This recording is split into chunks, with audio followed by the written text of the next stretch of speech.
اگر خواتین مسجد میں امام کے پیچھے نماز پڑھ رہی ہوں اور نماز کے دوران اگر لاؤڈ سپیکر کی آواز بند ہو جائے اور امام کو دیکھنا بھی ممکن نہ ہو، پھر اس صورتحال میں کیا کیا جائے؟ عورتیں نماز کیسے پوری کریں گی؟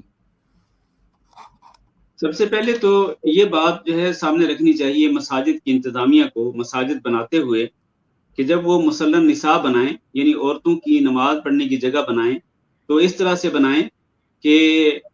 مصلی النساء اور مصلی الرجال کے درمیان پردہ تو حائل ہونا چاہیے، لیکن اس طرح کا پردہ نہیں ہونا چاہیے کہ جس کی وجہ سے مکمل طور پر آواز بھی بند ہو جائے۔ اب یہ جو لاؤڈ سپیکر کی بندش کا امکان ہوتا ہے، اگر بالفرض لاؤڈ سپیکر خراب ہو جائے یا لائٹ چلی جائے، جس طرح کہ ہمارے ہاں پاکستان کے اندر لائٹ چلی جاتی ہے، تو اچانک جو ہے وہ لاؤڈ سپیکر بند ہو جاتا ہے۔ اگر اس قسم کی سچویشن ہو تو پھر بھی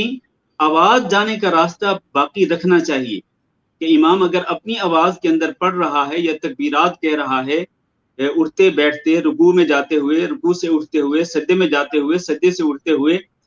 تو تکبیرات وہ کہے گا تو تکبیرات کی آواز کم از کم عورتوں تک پہنچنی چاہیے۔ اس طرح مسجد بنانی چاہیے اور مصلی النساء بنانا چاہیے۔ اور اسی طرح ایک اور چیز ہے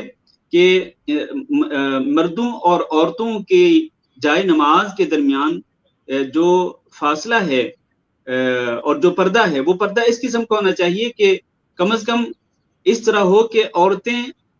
مردوں کی طرف، یعنی مصلی الرجال کی طرف دیکھ بھی سکیں، ان کے لیے دیکھنا بھی ممکن ہو۔ اگر آواز ان کے کانوں میں نہیں جا رہی تو کم از کم وہ دیکھ کر امام کی اقتداء کر سکیں۔ جب امام کے نمازی جب رکوع میں چلے گئے تو عورتیں بھی رکوع کے اندر چلی جائیں،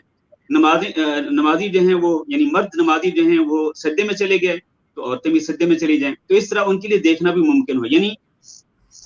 جو سادہ جو آواز ہے بغیر لاؤڈ سپیکر کے، اس کے پہنچنے کا بھی وہاں پر امکان ہو اور دیکھنے کا بھی امکان ہو۔ یہ دو چیزیں جو ہیں ہمیشہ مد نظر رکھنی چاہیے۔ اچھا، اب اگر اس طرح کی صورتحال ہو کہ دونوں چیزیں نہ ہوں، نہ تو آواز پہنچتی ہو بغیر لاؤڈ سپیکر کے اور نہ ہی دیکھنا ممکن ہے، جس طرح کہ عموماً یہاں پر مساجد کے اندر ایسے ہی ہوتا ہے، تو پھر اگر لاؤڈ سپیکر خراب ہو جائے یا لائٹ چلی جائے تو پھر عورتیں کیا کریں؟ اس کے بارے میں اہل علم کا فتویٰ یہ ہے کہ پھر جو مصلی النساء کے اندر عورتیں پڑھ رہی ہیں، ان کے لیے دو میں سے ایک چیز ہو سکتی ہے، کہ یا تو وہ اپنے میں سے، یعنی عورتیں جو ہیں وہ اپنے میں سے کسی عورت کو اپنا امام تصور کر لیں اور وہ عورت جو ہے وہ پھر امام بن کے ان کو نماز پڑھانا شروع کر دے۔ یعنی وہ مثلا پہلی صف کے اندر عورت کھڑی ہے، تھوڑی سی وہ آگے ہو جائے تاکہ یہ پتہ چل جائے کہ یہ ہماری امام ہے، تو پھر وہ اس کی اقتداء میں باقی نماز کو مکمل کر لے۔ ایک تو یہ ہو سکتا ہے۔ دوسرا یہ ہے کہ پھر ہر عورت جو ہے وہ یوں سمجھے کہ وہ اکیلی نماز پڑھ رہی ہے، تو باقی نماز جو ہوگی لاؤڈ سپیکر کی آواز بند ہونے کے بعد، امام کی آواز اگر بند ہو جائے تو اس کی بندش کے بعد ہر عورت یہ سمجھے کہ اب اس نے اکیلے نماز پڑھنی ہے، لہٰذا ہر عورت جو ہے وہ اپنے اپنے طریقے سے نماز مکمل کر لے۔ اس طرح ان کی نماز جو ہے وہ انشاءاللہ ہو جائے گی۔